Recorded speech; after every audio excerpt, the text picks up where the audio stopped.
and still feel heat.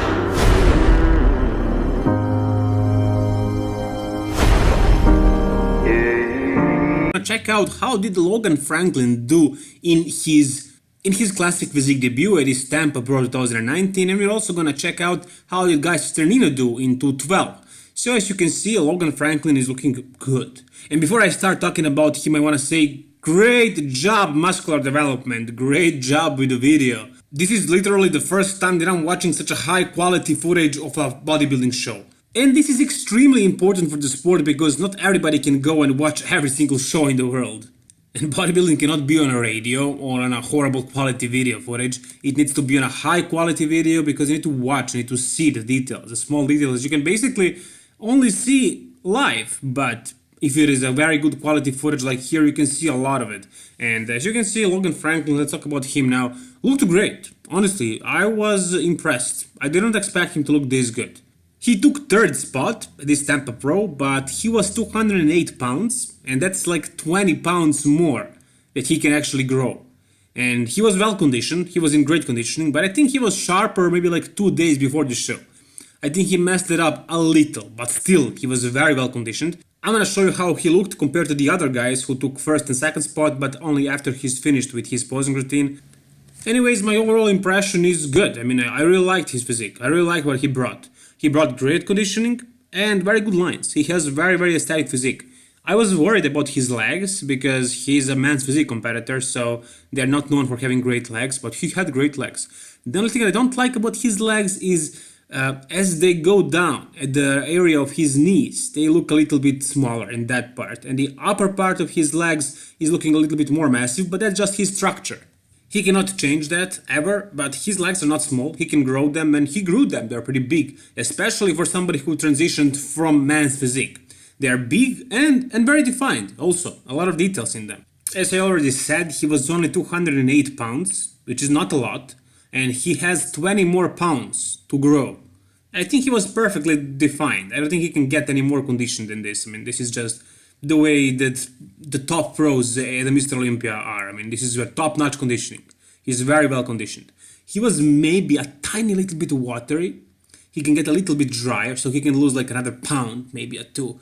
Maybe. I'm just speculating here, I don't know really. But you can see his back looked great, very dry all over. But his glutes and hamstrings could have been just a tiny bit drier. And I think that's just, the carbing up process. I think he overcarbed a little bit because I watched his progress photos that he was uploading on Instagram and he looked a little bit dry, maybe like 2 or 3 days before the show, and he got a little bit watery for the show, but still amazing conditioning. I mean, I'm just saying he could be a little bit crispier even with this kind of body fat percent if he came just a little bit drier with less water retention.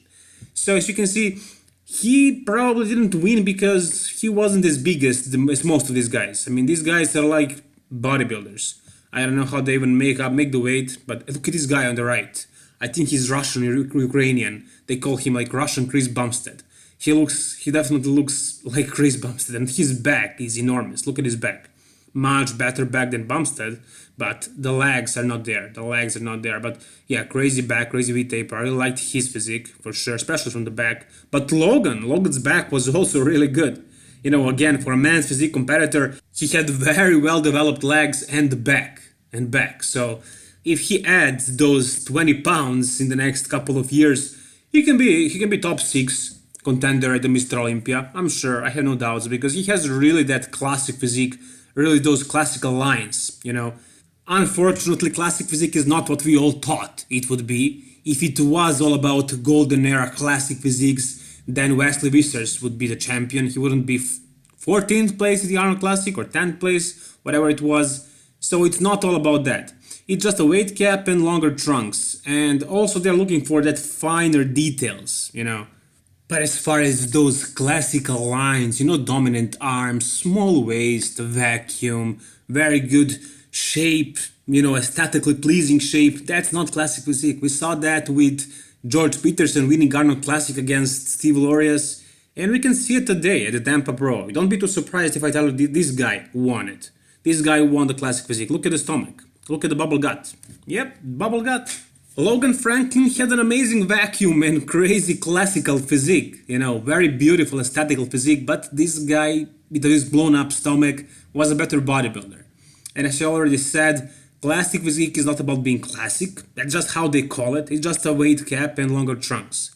So this guy was definitely the best bodybuilder on the stage. He was definitely the biggest guy here, the muscle maturity was on point, the conditioning, the thickness, the density, everything was there, from that bodybuilding standpoint. And he probably had more striated glutes and overall conditioning, sure, but was he more classic per se? Hell no, he wasn't. He even had a bubble gut. But these guys, these bodybuilders who cannot really get big enough to be competitive in the open, they either go down to 212 if they're short enough, but if they're not, now they go to classic. They downsize a little if it is possible for them, and they compete in classic simply because they can fit the weight cap. And the guy that won, his name is Abner Logan, and this guy right here who took the second place is Ricky Moten. So basically, these guys, the top two, really muscular, really good bodybuilders, but not super classic. The second guy, this guy right here, Ricky Moten, he is pretty classic. Not super classic, not as classic as some of them, but yeah, more classic than the guy who won. But I'm more impressed by his freakiness, look at his high chest, than I am with his classical lines. And he also has a bit of a trouble controlling the stomach, and that should never be seen in classic physique. Come on, what are we talking about here? Okay, sure, yeah, what is classic? You can ask me that, what the hell is classic? But you know what is classic, that's like golden era type of physiques. Frank Zane, Serge Nubret, Arnold, and guys like that, and we're trying to repeat that because that's what we were missing, in today's bodybuilding. But they created the classic physique, and it's not really what we were asking for. And I understand that would be too subjective. The judges wouldn't be able to really judge the show based on who is more classic, who looks more aesthetic. Then the competition would actually turn to a real beauty pageant and wouldn't really be a bodybuilding competition. But it is what it is. I don't really like the fact that these guys that are bodybuilders are winning these shows and placing higher than real classic guys.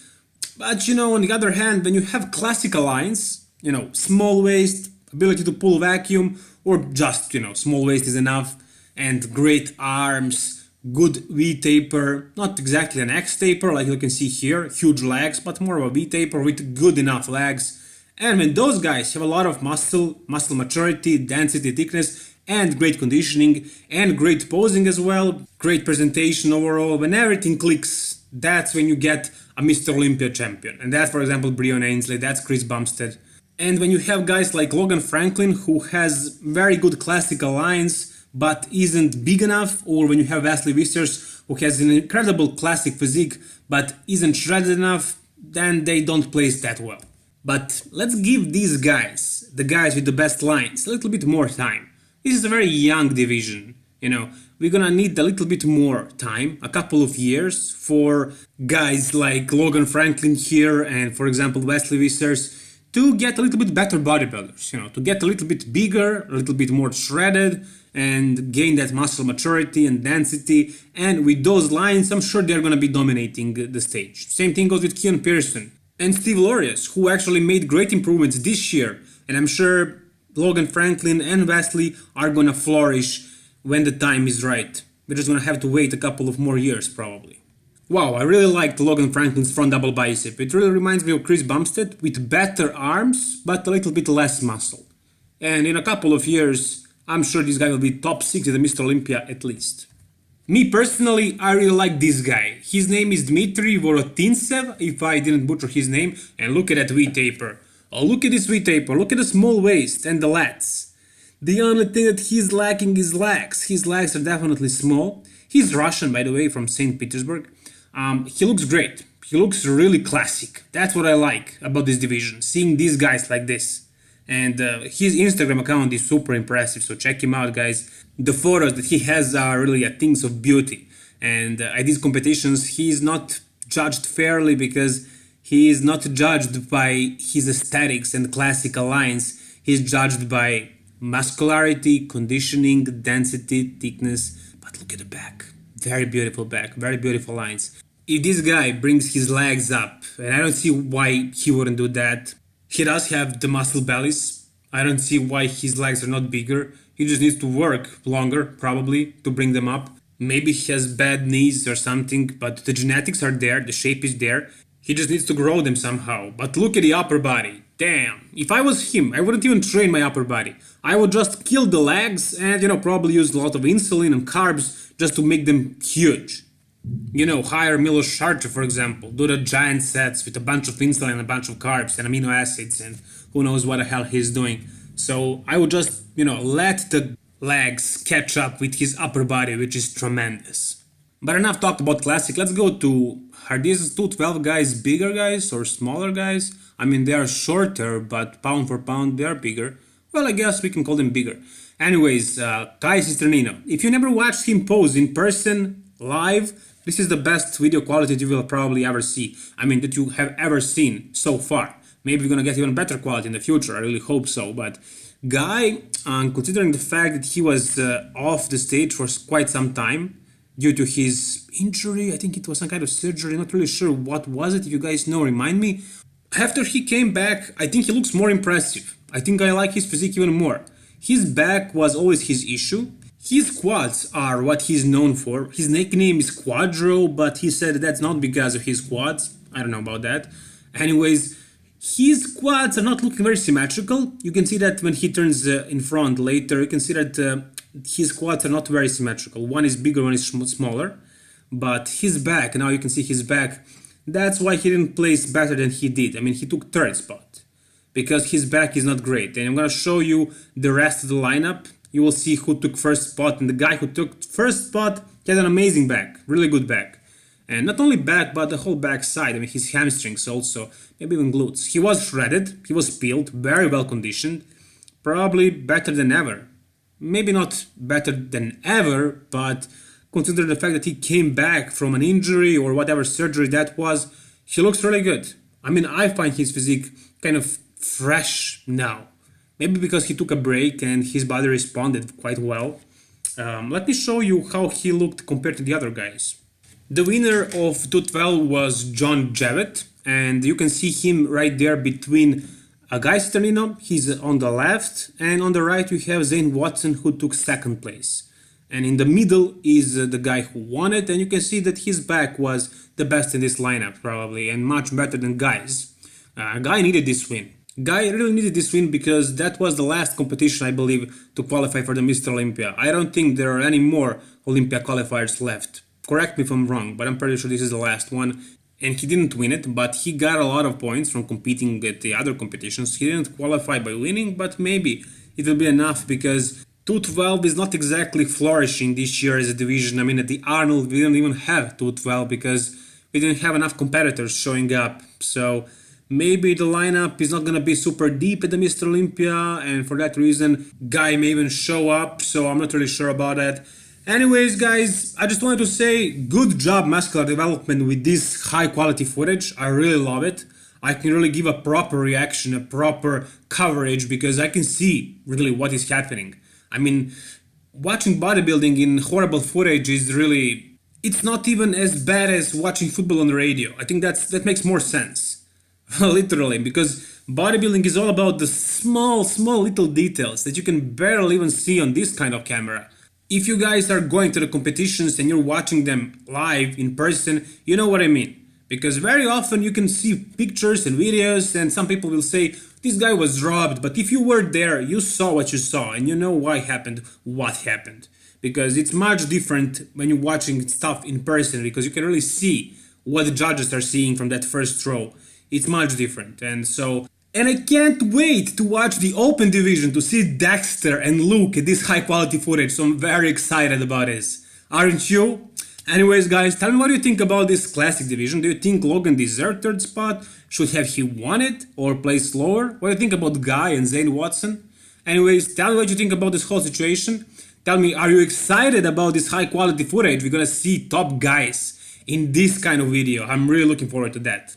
Once again, guys, thank you very much for watching the video. Like it if you enjoyed it, and please subscribe so you don't miss out on the future updates. I'm gonna upload another video as soon as I see the footage from the open division. So guys, thank you very much once again, a million times, and all the best. Bye bye.